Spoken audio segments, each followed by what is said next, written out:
Salut à tous et bienvenue sur la chaîne. Aujourd'hui, on va parler d'une nouvelle qui risque de faire grincer quelques dents chez les joueurs. Sony vient de lancer une nouvelle version de sa PlayStation 5 Digital Edition, avec moins de stockage, mais pour le même prix.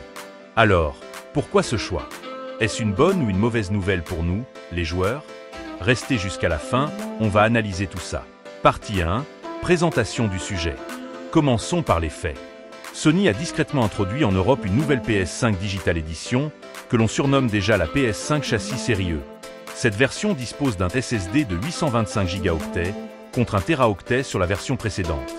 Pourtant, le prix reste identique, 499 €. Ce changement n'a pas fait l'objet d'une grande annonce officielle, et beaucoup d'acheteurs découvrent la nouvelle par surprise, notamment en consultant les fiches produits sur Amazon Allemagne et Amazon France. Partie 2, contexte et historique.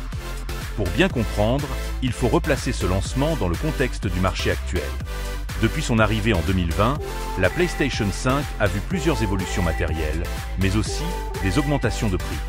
En avril dernier, le prix de la PS5 Digital Edition est passé de 449 à 499 €. Quelques semaines plus tard, Microsoft a suivi en augmentant le prix des Xbox Series et même leurs manettes. De l'autre côté de l'Atlantique, les États-Unis ont imposé des taxes d'importation qui ont fait grimper les prix, y compris pour des consoles comme la Nintendo Switch. Bref, tout le secteur du jeu vidéo est touché par cette inflation. Partie 3, les conséquences pour les joueurs. Ce qui surprend, c'est qu'au lieu de baisser les prix ou d'améliorer la capacité de stockage avec les nouvelles versions de consoles, Sony fait l'inverse. Sur une console entièrement numérique comme la PS5 Digital Edition, l'espace de stockage est crucial. Les jeux modernes pèsent de plus en plus lourd. Un Call of Duty ou un Final Fantasy peut facilement dépasser les 100 Go, parfois même 150 Go. Avec un SSD de 825 Go, il est probable que vous ne puissiez stocker qu'une poignée de jeux à la fois avant de devoir en désinstaller. Pour beaucoup de joueurs, c'est une régression par rapport au modèle précédent, surtout pour le même prix. Partie 4. Les raisons possibles de ce choix. Alors pourquoi Sony a-t-il fait ce choix? Plusieurs hypothèses circulent. La première, c'est la réduction des coûts.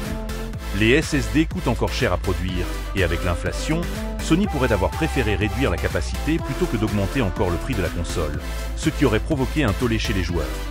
Deuxième hypothèse, la firme cherche à écouler plus facilement ses modèles de PS5 Slim en baissant légèrement les coûts de production, sans toucher à l'étiquette de prix.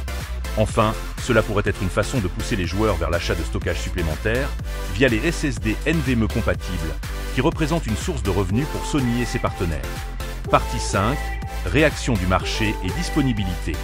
Pour l'instant, cette PS5 châssis série E semble être en cours de déploiement progressif en Europe.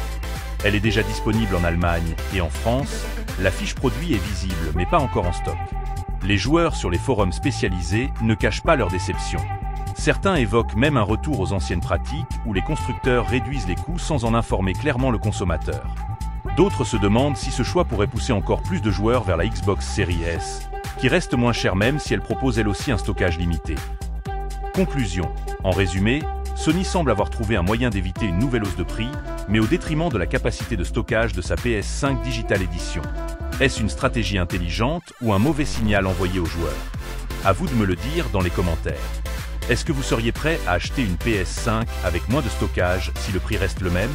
Ou préférez-vous attendre un meilleur modèle ou un pack avec un SSD plus grand? Si cette analyse vous a intéressé, n'oubliez pas de liker la vidéo et de vous abonner pour ne rien rater de l'actualité gaming. À très vite pour un nouveau décryptage.